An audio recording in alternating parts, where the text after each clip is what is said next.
அம்பேத்கரோட மரணத்துல ஆர்எஸ்எஸ்க்கு தொடர்பு இருக்கு அப்படிங்கிறது எங்களோட ஆணித்தரமான குற்றச்சாட்டு.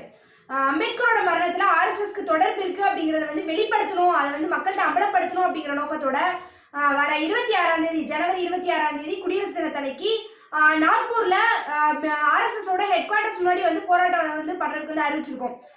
இந்த செய்திகளை இந்தியா முழுக்க கொண்டு போய் சேர்க்கணும் அப்படின்ற நோக்கத்தோட இந்தியா ஃபுல்லா இருக்கக்கூடிய MPs, MLAs, media persons, political persons, social activist இவங்க எல்லாத்துக்குமே இமெயில் மூலமா, வாட்ஸ்அப் மூலமா இந்த தகவலையும் அம்பேத்கரோட மரணத்தை அவங்களோட அந்த மரணத்தை சுத்தி இருந்த மர்மங்கள் ஸ்டார்டிங்ல இருந்து அம்பேத்கர் இறந்த உடனே அம்பேத்கரோட பையன் ஜஸ்வந்த் அம்பேத்கர் அவர் இதுல எங்க அப்பா கொன்னுட்டாங்கன்னு சொல்லி நேரு வீட்டு முன்னாடி போராட்டம் பண்ணியிருக்காரு, கம்ப்ளைண்ட் பண்ணியிருக்காரு. அவங்களோட ஆதரவாளர்கள் நிறைய பேர் இந்த சந்தேகங்களை எழுப்பியிருக்காங்க. அம்பேத்கரோட கூட இருந்த டைபிஸ்ட் அவர் தான் அவரோட பர்சனல் அசிஸ்டன்ட். அவர் அம்பேத்கர் மரணத்துக்கு முந்தின நாள் நைட் அவர் கூட தான் வேலை பார்த்துருந்திருக்காரு. அவர் அவரோட புத்தகத்துல எழுதியிருந்திருக்காரு. இது மாதிரி அம்பேத்கர் மரணத்துல என்னென்ன மர்மங்கள் இருக்கு அப்படிங்கிற விஷயத்த முழுமையா தொகுத்து முக்கியமா அம்பேத்கர் இறக்கிறதுக்கு ஒரு 2 மாசத்துக்கு முன்னாடி நாக்பூர்ல ஆர்எஸ்எஸ் ஹெட் குவார்டர்ஸ் நாக்பூர்ல போய் லட்சக்கணக்கான தன் ஆதரவாளர்களோட புத்த மதத்துக்கு மாறுறாரு. இந்து மதத்துல இருந்து வெளியேறி புத்த மதத்துக்கு மாறுறாரு. இந்த நிகழ்வு அப்படிங்கிறது தொடர்ச்சியா நான் பண்ணுவேன். புத்த மதம் தான் நம்மளோட தாய் மதம். இதை ஃபுல்லா இந்தியா ஃபுல்லா கொண்டு போய் சேர்ப்பேன் நானு. ஹிந்து மதம் அப்படிங்கிறது பிராமணர்களோட மதம். அது நம்மளோட ஜாதியா மதமா இது மாதிரி பிரிக்குது நம்மள. அதனால நம்மளுடைய தாய் மதமான புத்த மதத்துக்கு நம்ம எல்லாருமே திரும்பணும் அப்படிங்கிற கருத்தை ஃபுல்லா இந்தியா ஃபுல்லா கொண்டு போய் சேர்ப்பேன். மக்களை ஃபுல்லா புத்த மதத்துக்கு கன்வெர்ட் பண்ணுவேன். அப்பதான் இந்தியா ஒரு அமைதியான நாடா மாறும் அப்படின்னு சொல்லிட்டு அவரோட வேலைகளை தொடங்கி 2 மாசத்துல அவர் இறந்து போறாரு. அது கண்டிப்பா திட்டமிட்ட மரணம். இதுல ஆர்எஸ்எஸ் தொடர்பு இருக்கு அப்படிங்கிற முழுமையான விவரங்கள் தொகுத்து இந்தியா ஃபுல்லா கொண்டு போய் சேர்த்துட்டு இருக்கோம். இது வரைக்கும் 3000 பேருக்கு இந்த விஷயத்தை அனுப்பியிருக்கோம். இது என்ன பண்றாங்க அப்படின்னா, இதை பிளாக் பண்றாங்க. இமெயில அனுப்பிச்சுட்டு இருந்தோம். இமெயில இந்த கண்டென்ட் மட்டும் போக விட மாட்டாங்க. ஸ்பாம்னு சொல்லி இதை மட்டும் நீக்கிடுறாங்க. வாட்ஸ்அப்ல அனுப்பிச்சுட்டு இருந்த ஒரு நம்பர்ல இருந்து அந்த நம்பர் பேன் பண்ணிட்டாங்க. அந்த நம்பர்ல இருந்து வாட்ஸ்அப்பையும் யூஸ் பண்ண முடியாத அளவுக்கு பேன் பண்ணிட்டாங்க. சரின்னு சொல்லிட்டு வேற ஒரு நம்பர்ல இருந்து இதே கண்டென்ட் அனுப்பிச்சோம் அப்படின்னா உடனே அந்த நம்பரையும் வாட்ஸ்அப்ல இருந்து பேன் பண்ணிட்டாங்க. இந்த கண்டென்ட் போனாலே ஆட்டோமேட்டிக்கா இந்த நம்பர் பிளாக் பண்ற மாதிரி செட் பண்ணி வச்சிருக்காங்க. இது முழுக்க முழுக்க இது என்ன வெளிப்படுத்துது அப்படின்னா, அம்பேத்கரோட மரணத்துல ஆர்எஸ்எஸ்க்கு தொடர்பு இருக்கு. ஆர்எஸ்எஸ் தான் அம்பேத்கர் சூழ்ச்சி பண்ணி கொண்டிருக்காங்க அப்படிங்கிற விஷயம் இது வெளிப்படுது. ஏன்னா இந்த கட்டத்துல ஏன் முக்கியமா விவாதிக்க வேண்டியிருக்கு அப்படின்னா, இவங்களோட நோக்கமே இந்த ஆர்எஸ்எஸ் பிராமணர்கள் இன்னைக்கு பிஜேபியை தான் அதோட அரசியல் கட்சியா பிஜேபி தான் இருக்கு. இவங்களோட நோக்கம் என்ன அப்படின்னா, அம்பேத்கர் எழுதியிருக்கக்கூடிய அரசியலமைப்பு சட்டத்தை தூக்கி எறிஞ்சிட்டு இவங்களோட மனுநீதி அடிப்படையில, மனு தர்ம அடிப்படையில ஒரு அநீதியான அரசியலமைப்பை இந்தியாவில உருவாக்கணும் அப்படிங்கறத இவங்களோட நோக்கமே. அம்பேத்கர் ஃபர்ஸ்ட் சூழ்ச்சி பண்ணி காலி பண்ணாங்க. அடுத்து இன்னைக்கு இவங்க பண்ணிக்கிட்டு இருக்கிறது என்னன்னா, அம்பேத்கர் எழுதியிருக்கக்கூடிய அரசியலமைப்பு சட்டம் அதை கொஞ்சம் கொஞ்சமா இன்னைக்கு காலி பண்ணிக்கிட்டு இருக்காங்க. அதுக்கே இவ்வளவு அநீதி நடக்குது அப்படின்னா முழுமையா அதை தூக்கி எறிஞ்சிட்டு இவங்க முழுக்க முழுக்க மனு தர்ம அடிப்படையிலான அரசியலமைப்பை கொண்டு வந்துட்டாங்கன்னா இங்க அநீதி மட்டும் தான் இருக்கும். அதுதான் இவங்களோட நோக்கம். அந்த சூழ்நிலையில தான் இன்னைக்கு அம்பேத்கர் மரணத்துல இருக்கக்கூடிய சூழ்ச்சியை, ஆர்எஸ்எஸ் பண்ணியிருக்கக்கூடிய சூழ்ச்சிகளை வெளிப்படுத்திட்டு இருக்கோம். இது இவங்க தடுக்கிறாங்க அப்படிங்கிறதுல இருந்தே இதுல ஆர்எஸ்எஸ்க்கு தொடர்பு இருக்கு அப்படிங்கிறது அம்பலமாகுது. இன்னைக்கு அம்பலமாகுது. இதுல முக்கியமான விஷயம் என்ன அப்படின்னா, அன்னைக்கு அந்த காலகட்டத்துல எல்லாருமே சந்தேகங்கள் எழுப்பி நேரு தலைமையில ஒரு குழு, சக்சேனா கமிஷன் சொல்லி ஒரு குழு அமைச்சு அதுல இயற்கை மரணம் சொல்லி ரிப்போர்ட் வெளியிட்டோம் சொல்லி பத்திரிகைகள்ல மட்டும் செய்தி இருக்கு.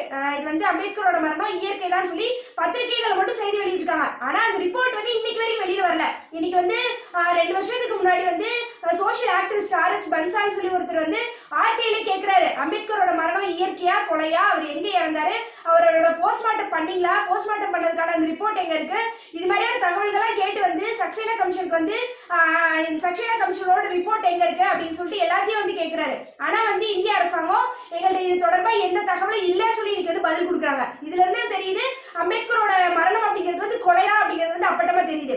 இது மட்டும் கிடையாது. இப்ப இவிஎம்க்கு எதிராக தொடர்ச்சியா நாங்க கேம்பெயின் பண்ணிட்டு இருக்கோம்.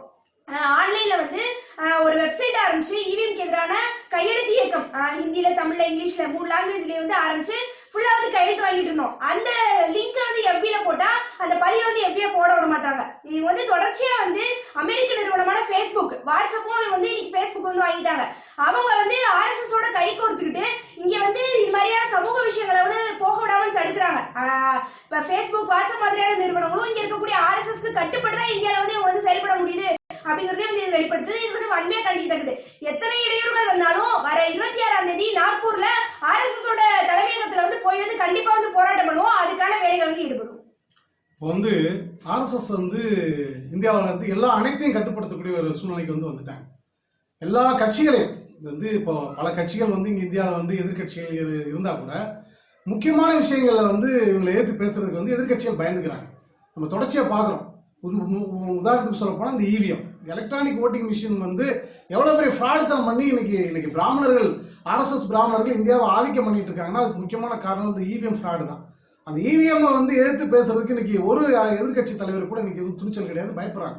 அந்த அளவுக்கு வந்து ஆர்எஸ்எஸ் வந்து எல்லா எதிர்கட்சிகளையும் கட்டுப்படுத்தி வச்சிருக்காங்க. அதே மாதிரி தான் இந்த கொரோனா விஷயத்திலே நம்ம பார்க்குறோம். எவ்வளோ பெரிய நாடகம் நடத்திட்டு இருக்காங்க இந்த கொரோனா வச்சுக்கிட்டு. கிட்டத்தட்ட இந்தியாவில் இருக்கக்கூடிய அத்தனை மக்களையும் முடக்கி போட்டு அத்தனை தொழில்களையும் முடக்கி போட்டு எல்லா அரசாங்கத்தோட சொத்துக்களை பூராத்தையும் அம்பானிக்கும் அதானிக்கும் தனியார் கார்பரேட்டுகளுக்கு வித்துக்கிட்டு இருக்காங்க.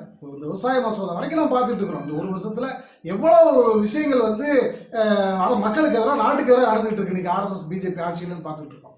இதெல்லாம் செய்யறதுக்காக தான் இந்த கொரோனா நாடகமே நடத்திட்டு இருக்காங்க. சர்வதேச அளவில் வந்து ஆதிக்க சக்திகளோட கூட்டு சேர்ந்துக்கிட்டு இந்த நாடகத்தை நடத்திட்டு இப்போ வந்து தடுப்பூசின்னு ஒரு நாடகத்தை நடத்திட்டு இருக்காங்க. தொடர்ச்சியா வந்து இந்த கொரோனாக்கு எதிராக இது எவ்வளவு பெரிய மோசடி மக்களுக்கு தெரியும். இது வந்து இல்லாத ஒரு நோயை வந்து நோய் பரவுறதா சொல்லி ஏமாத்தி அத்தனை பேரை வந்து முடக்கி மீடியாவில் தான் இந்த பெருசுப்படுத்தி இதை வந்து பெரிய விஷயமா மாற்றி இன்னைக்கு வந்து நாட்டை வந்து நாசம் பண்ணிட்டு இருக்காங்க. ஏகப்பட்ட மக்களை படுகொலை பண்ணிட்டாங்க. நிறைய பேரோட தொழில்களை காலி பண்ணிட்டாங்க, வேலை வாய்ப்புகளை காலி பண்ணிட்டாங்க, நிறைய பேருக்கு சம்பளத்தை குறைச்சிட்டாங்க. இப்படி மக்களோட உரிமையை பறிக்கிறதுக்காக தான் இந்த கொரோனா நாடகம் உலகம் கூட நடக்குது. இந்தியாவில் அதில் உச்சகட்டத்தில் நடந்துட்டு இருக்கு. அமெரிக்காவுக்கு அடுத்தபடியே அமெரிக்காவில் கூட அந்த நாடகத்தை நடத்துகிற ட்ரம்ப்பை வந்து அந்த மக்கள் வந்து தேர்தல் மூலமா தோக்கடிச்சிட்டாங்க. ஆனால் இங்கே தேர்தல் மூலமா தோக்கடிக்க முடியல. இங்கே வந்து என்ன வந்து இவிஎம் வச்சு பிரார்த்தனை பண்ணிட்டு இருக்காங்க. ஆனால் இதுக்கு எதிராகவும் எதிர்கட்சியில் யாராவது வாய் திறக்கிறாங்களா? ஒருத்தர் பேச மாட்டாங்க. இப்போ பாருங்க, அடுத்து வந்து இல்லாத ஒரு கொரோனா, அதுக்கு ஒரு தடுப்பூசி, எல்லாமே நாடகம். இதெல்லாம் முழுக்க இந்த ஆர்எஸ்எஸ் பிராமணர்களுடைய நாடகம். முழுக்க பொய், அத்தனையுமே பொய். இவங்க பரப்புற அத்தனையுமே அந்த காலத்துல இருந்து இந்த காலத்து வரைக்கும் பொய். அப்போ இவங்க நடத்தக்கூடிய நாடகத்துக்கு நாட்டில் இருக்கக்கூடிய எல்லா மீடியாவும் உடந்த, எல்லா எதிர்கட்சிகளும் உடந்த. இவிஎம்லேயும் அதே தான் நடக்குது, கொரோனாலேயும் அதான் நடக்குது. இந்த அம்பேத்கர் இஷ்யூலேயும் அதான் பார்த்துட்டோம். இது வந்து தமிழ்நாட்டில் வந்து ஒரு விவாதம் கிளம்புச்சு சில மாதங்களுக்கு முன்னால். இந்த மனுஸ்மிருதியை பற்றி ஒரு விவாதம் கிளம்புச்சு.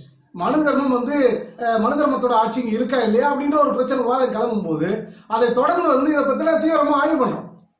எங்கே வந்து ஏன் வந்து இந்த பிரச்சனை திடீர்னு கிளம்புது, இந்த பிரச்சனை கிளம்புறதுக்கான காரணம் என்ன, ஏன் ஊடகங்களை தொடர்ந்து இதை பற்றி விவாதிக்கிறாங்க, ஒரு மதவாத அரசியலை வந்து முன்னெடுக்கிறதுக்கான ஒரு முயற்சி வந்து இங்கே ஆர்எஸ்எஸ் தமிழ்நாட்டில் கையில் எடுக்கிறாங்க.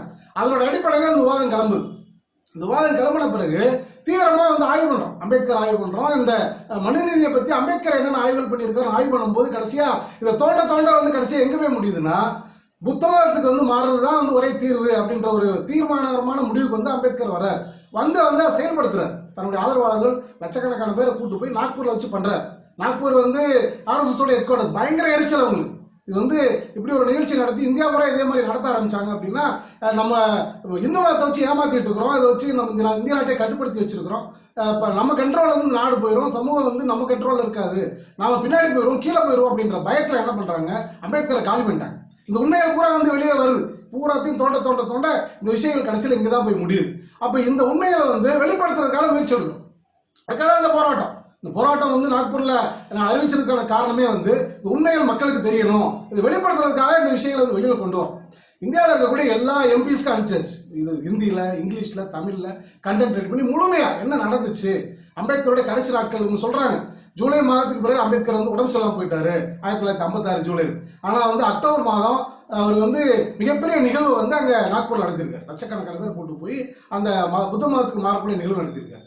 அதுக்கு பிறகு டிசம்பர் மாதம் கடைசியா அவர் 5ஆம் தேதி நைட்டு வரைக்கும் அடுத்து என்ன செய்யறதுன்றதை பத்தி தீவிரமா ஆலோசனை பண்ணிட்டு இருக்காரு. அது சம்பந்தமான புத்தகங்கள் எழுதுறாரு, ஆய்வுகள் நடத்துறாரு, நிறைய வேலைகளை தொடர்ச்சியா பார்த்துட்டு இருக்காரு. திடீர்னு சடன் டெத் காலையில இறந்து போயிடுறாரு டிசம்பர் 6ஆம் தேதி காலையில. இது வந்து திட்டமிட்டு 52 நாள்ல நாக்பூர்ல அவர் நிகழ்ச்சி நடத்தினா அந்த 52வது நாள்ல அவர் வந்து காலியாகிறார். இது திட்டமிட்டு பிராமணர்கள் ஆர்எஸ்எஸ் வந்து சூழ்ச்சி பண்ணி கொண்டுட்டாங்க அப்படிங்கிற இந்த விவாதம் வந்து தொடர்ந்து அப்ப இருந்தே இருக்கு. இதுக்கு ஒரு விசாரணை கமிஷன் அமைச்சு இன்னைக்கு வரைக்கும் அந்த விசாரணை கமிஷனோட ரிப்போர்ட் வெளியே வரல. அப்படியே விட்டாங்க. யாருமே கேட்கல. எந்த கட்சியை பத்தி பேசல, பார்லிமெண்ட்ல டிபேட் பண்றது இல்லை, கேட்கறது இல்லை. அந்த அளவுக்கு வந்து ஒரு நம்ம நாட்டுக்காக ஒரு அரசியல் சாசனத்தை உருவாக்கி கொடுத்த ஒரு மிகப்பெரிய மேதையை வந்து அவருடைய மரணத்தை வந்து மூடி மறைக்கிறாங்க. இப்ப சேகுவேரா வந்து அமெரிக்காவுடைய தூண்டுதல்ல பொலிவியால சேகுவேரா கொண்டாங்க. எப்படி கொண்டாங்க, எங்க அவருடைய பணத்தை புதைச்சாங்கன்னு கூட வந்து தெரியல. அதுக்காக வந்து ஒரு பெரிய தேடலை வந்து பிடல் காஸ்ட்ரோ நடத்தினாங்க. பல வருஷங்களுக்கு பிறகுதான் உண்மை தெரிஞ்சிச்சு. இல்ல இந்த இடத்துல தான் வந்து சேகுவேரா வந்து கொண்டிருக்காங்க, இந்த இடத்துல தான் புதைச்சிருக்காங்கன்னு சொல்லி அந்த எலும்புகளை தோண்டி எடுத்து கடைசியா வந்து அதை வந்து கியூவா கொண்டு வந்தாங்க. அந்த அளவுக்கு வந்து ஒரு தேடல் இருந்துச்சு. அதனாலதான் வந்து சேகுவேராவுடைய புகழ் வந்து உலகம் முறை பரவுச்சு. அது பிறகு அப்ப அவருடைய ஃபாலோயர்ஸ், சேகுவேராவுடைய நண்பராக இருந்த பிடல் காஸ்ட்ரோவும் அவருடைய ஃபாலோயர்ஸும் வந்து தீவிரமா முயற்சி எடுத்து அந்த உண்மையில வெளியே கொண்டு வந்தாங்க. சேகுவேராக்கு என்ன நடந்துச்சு அப்படின்ற உண்மையில உலகம் முறை கொண்டு போய் சேர்த்தாங்க. அதனாலதான் இன்னைக்கு வந்து புரட்சியோட, உலக புரட்சியோட அடையாளமா சேகுவேரா முன்னாடி நிறுத்தப்படுறாரு. அதே மாதிரிதான் இயேசுநாதருக்கு என்ன நடந்துச்சு அப்படிங்கறது வந்து அவருடைய சீடர்கள் உலகம் முறை கொண்டு போய் சேர்த்தாங்க. அதனாலதான் இன்னைக்கு வந்து இயேசு கிறிஸ்துவ ஃபாலோ பண்ணக்கூடிய கோடிக்கணக்கான மக்கள் உலகத்துல இருக்கிறாங்க. இப்ப பகத்சிங் என்ன நடந்துச்சுன்னு தெரியும். அவரே வந்து ஒரு வழக்கில் சிக்க வச்சு படுகொலை பண்ணாங்க. இந்தியாவில் வந்து புரட்சி எண்ணம் கொண்ட இளைஞர்களுடைய ஒரு அடையாளமா இன்னைக்கு பகத்சிங் தான் இருந்துட்டு இருக்காரு. இப்ப இதுல என்னன்னு கேட்டீங்கன்னா வந்து அம்பேத்கருக்கு என்ன நடந்துச்சு, அவரை ஏன் கொண்டாங்க, யார் கொன்னது, ஏன் RSS அவரை கொண்டாங்க, கொண்டதோட பெனிஃபிட் யார்? இன்னைக்கு அம்பேத்கர் உயிரோட இருந்தா கண்டிப்பா இன்னைக்கு RSS இந்தியாவை கேப்சர் பண்ணிருக்க முடியாது, அடிச்சு சொல்ல முடியும். அப்ப இதோட பெனிஃபிட் யாருக்கு? கண்டிப்பா வந்து RSS பிராமணருக்கு தான் பெனிஃபிட். அப்ப கொண்டதை விட தான் கொண்டிருக்காங்க. அப்ப இந்த உண்மையில வந்து அவருடைய பின்னாடி கொண்டு போய் மக்கள்கிட்ட வந்து கிளப்பணுமா இல்லையா? இவ்வளவு விவாதங்கள் நடந்துட்டு இருக்கு, எல்லாருக்கும் அனுப்புறோம். இந்த விஷயங்களை பூரா இத்தனை வருஷம் கழிச்சு இதை பூராத்தையும் தோண்டி துருவி தொகுத்து வந்து நாட்டில் இருக்கக்கூடிய எல்லா எம்பிஸ்க்கு அனுப்புறோம், எல்லா அரசியல் கட்சிகளுக்கு அனுப்புறோம், எம்எல்ஏக்களுக்கு அனுப்புறோம், மீடியாக்களுக்கு அனுப்புறோம். யாருமே இதை பத்தி பேச மாட்டாங்க, வாயை திறக்க மாட்டாங்க ஒருத்தர் கூட. அத்தனை வகையை கட்டுப்படுத்தக்கூடிய இடத்துல RSS இருக்காங்க. அப்ப அம்பேத்கருடைய ஃபாலோவர்ஸ் சொல்லக்கூடிய ஆட்களும் வாயை மூடிட்டு இருக்காங்கன்னா அப்ப யாரு இவங்கெல்லாம்? மக்கள் புரிஞ்சுக்கணும். அப்ப இவங்க வந்து இந்த உண்மைகள் பரவக்கூடாதுன்றதுக்காக தான் இன்னைக்கு இந்த விஷயங்களை பூரா தடுக்கிறாங்க. சோசியல் மீடியாவை நம்பி ஒன்றும் எங்களை மாதிரி ஆட்கள் களத்துல இறங்கி போராடக்கூடிய ஆட்கள், சமூக ஊடகங்களை நம்பி வந்து நாம் ஒன்றும் வந்து பொது வாழ்க்கைக்கு வரல. நோட்டீஸ் அடிச்சு ஊரா தெருவா வீடு வீடா போய் மக்களை சந்திச்சு உண்மையான சொல்லிட்டு இருக்கக்கூடிய ஆட்கள் பல வருஷங்களா. அதுல வந்து போலீஸ் அடி வாங்கி உத வாங்கி எத்தனையோ முறை ஜெயிலுக்கு போய் அடிபட்டு இருக்கோம். இப்ப இன்னைக்கு இருக்கக்கூடிய இந்த வாய்ப்புகள் சமூக ஊடகங்கள் மூலமா இந்த உண்மைகள் பரவுறதை நீங்க தடுத்தீங்கன்னு சொன்னா நோட்டீஸ் அடிப்போம், உண்மைகளை கூட நோட்டீஸ் அடிப்போம், தெருவா போவோம், ஒவ்வொரு இளைஞரையும் சந்திப்போம், வீடு வீடா போவோம், நாடு பூரா போவோம். நீ எத்தனை தடவை அரெஸ்ட் பண்ணாலும் திருப்பி இந்த வேலையை செய்வோம். எச்சரிக்கை பண்றோம் RSSக்கு. உண்மைகளை மூடி மறைச்சு இப்படியே இந்திய நாட்டு நாசம் பண்ணிக்கலாம் நினைக்காதீங்க. எல்லா உண்மையிலும் வெளியில வரும். அம்பேத்கர் விஷயம் மட்டும் கிடையாது. நீங்க இந்தியாவில வந்து யாரெல்லாம் வந்து ஒரு சரியான திட்டத்தோட, இந்தியாவுக்கான எதிர்கால திட்டத்தோட எந்த தலைவர்லாம் உருவாகிறாரோ அத்தனை பேரும் கால் பண்ணிக்கிட்டே இருக்கீங்க வரிசையா. சொல்ல முடியும், நிரூபிக்கக்கூடிய காலம் கண்டிப்பா வரும். இது RSS உருவானது 100 வருஷம் மட்டும் கிடையாது. ஆரம்ப காலகட்டத்திலிருந்து பிராமணர்களுடைய வேலையே தான். யாரெல்லாம் வந்து சமுதாயத்துக்காக சிந்திக்கக்கூடிய ஆட்கள் உருவாகிறாலும் அவனை காலி பண்ண வேண்டியது, இல்லாட்டி அவனை அடிமைப்படுத்தி தன் பக்கத்தில் வச்சுக்க வேண்டியது, அவனோட அறிவை வந்து திருடி தன்னுடைய அறிவா காமிச்சிக்க வேண்டியது. இப்படியேதான் பிராமணிசம் இங்க வந்து நீடிச்சுட்டு இருக்கு. இதுக்கு எதிரான ஒரு உறுதியான தத்துவார்த்த போர் நடத்தி இவங்களை காலி பண்ண வேண்டிய சூழ்நிலை இன்னைக்கு உருவாயிருச்சு. இவங்களை காலி பண்ணல அப்படின்னா இந்தியாவில் யாருமே நிம்மதியா இருக்க முடியாது. எவன் செத்தாலும் கவலை உள்ளவங்களுக்கு. இப்ப பாருங்க, விவசாயிகள் போராட்டம் எத்தனை பேர் செத்துட்டு இருக்காங்க, கொஞ்சமா கவலைப்படுறாங்களா? கவலைப்பட மாட்டானுங்க. எல்லாத்தையும் நாசம் பண்ணி இவனுக்கு மட்டும் வாழணும், இவனுக்கு மட்டும் எல்லா சலுகையும் அனுபவிக்கணும், நாடு பூரா கொள்ளையடிக்கணும். இவ்வளவு சிக்கல மக்கள் இருக்காங்க. இந்த மாசம் போன மாசம் வந்து 1,15,000 கோடி GST வசூல் பண்ணியிருக்காங்க. மக்கள் கூட கசைக்கு புழிஞ்சு நல்லா வசூல் பண்ண வேண்டியது, நல்ல பெரிய அளவுக்கு ஆடம்பரமா வந்து வாழ வேண்டியது. இந்த காலகட்டத்தில் பெரிய அளவுக்கு பார்லிமெண்ட் கட்ட வேண்டியது, சொகுசு விமானம் வாங்க வேண்டியது, வெளிநாட்டு பயணங்கள் போக வேண்டியது. இவனுக்கு ஒரு கூட்டமா இருந்துகிட்டு நாட்டை கொள்ளையடிச்சு இவங்க வந்து அனுபவிச்சு வாழ வேண்டியது. அதுக்காக எவன் செத்தாலும் பரவாயில்ல, என்ன நடந்தாலும் பரவாயில்ல, மக்களை பூரா வந்து முட்டாளாக்கி அதுக்காக அந்த ஊடகங்களை பயன்படுத்த வேண்டியது, மீடியா பயன்படுத்தி தேவையில்லாத விஷயங்களை பூரா பரப்பிக்கிட்டே இருக்க வேண்டியது, பொய்களை பரப்ப வேண்டியது, உண்மையில மூடி மறைக்க வேண்டியது. இருக்கிற இந்த அரசியல் கட்சிகள் சொல்லக்கூடியவங்க எல்லாமே இவங்க கண்ட்ரோலர் இருந்துகிட்டு ஏதோ வேற கட்சி மாதிரி காமிச்சுக்கிறாங்களே தவிர எல்லாமே இவங்களுடைய பாக்கெட்ல தான் இருக்காங்க. இங்க தமிழ்நாட்டில் நம்ம எடுத்துக்குவோம், இங்க திமுக ஓட்டு போட்டாலும் அதிமுக தான் ஆட்சிக்கு வருது. 2016 நம்ம பார்த்தோம், மக்கள் திமுக ஓட்டு போடுறாங்க, ஆனா ஆட்சி யாருக்கு வருது? அதிமுக வருது. அதிமுக பேர்ல இந்த RSS பிரபலங்கள் ஆட்சி நடத்துறாங்க. 2019 பார்லிமெண்ட் எலெக்ஷனோட சேர்த்து 22 தொகுதிக்கு இடைத்தேர்தல் நடந்துச்சுல, அப்பயே மக்கள் யாருக்கு ஓட்டு போட்டாங்க? திமுக ஓட்டு போட்டாங்க. ஆனா எங்க யார் 9 சீட்டு வந்து அதிமுக எப்படி போகுது? EVM ஃப்ராட் மூலமா போகுது. இது கேட்கக்கூடிய துணிச்சல் இருக்கா இன்னைக்கு திமுக தலைவருக்கு? கேட்க மாட்டாங்க. ஆனா கடைசியில் என்ன பண்றாங்க? RSS ஆளுநர் இந்த பிரசாந்த் கிஷோர் ஆலோசனை வச்சுட்டு தான் திமுக நடக்குது. நீங்க பாருங்க, நீங்க பாருங்க 2021 இப்ப அடுத்து வரக்கூடிய சட்டமன்ற தேர்தலில் திமுக மக்கள் ஓட்டு போட்டாலும் திருப்பி அதிமுக ஆட்சி எப்படி கொண்டு வரதை யோசிச்சுட்டு இருக்காங்க. அதுக்கு தான் இந்த பிரசாந்த் கிஷோர் மாதிரி ஆட்களை வச்சுக்கிட்டு அங்க வந்து குழப்பிட்டு இருக்காங்க. அந்த திமுக கூட்டணியில் எதிர்கட்சி கூட்டணி குழப்பிட்டு இருக்காங்க. இப்ப அந்த கட்சிகள் உடைக்கிறது, மீண்டும் ஒரு மக்கள் நல கூட்டணி உருவாக்கலாமா, என்னென்ன மாதிரியான குழப்பங்கள்லாம் உருவாக்கலாம். ரிசல்ட் என்னன்னு கேட்டீங்கன்னா RSS ஓட ஆட்சி தொடர்ந்து இங்க நடக்கிறதுக்கு எல்லா வேலையும் பண்ணுவாங்க. எந்த எதிர்கட்சிகளும் இதை தட்டி கேட்கக்கூடிய திராணிங்க கிடையாது.